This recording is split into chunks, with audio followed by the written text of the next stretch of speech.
You ask Tiger to solve. This deals with linear equations with one unknown. The final result is x equals 2. Let's solve it step by step. Simplify the expression. Group like terms.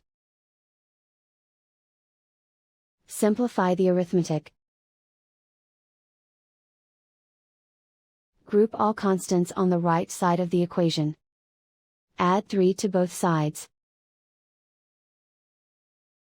Simplify the arithmetic.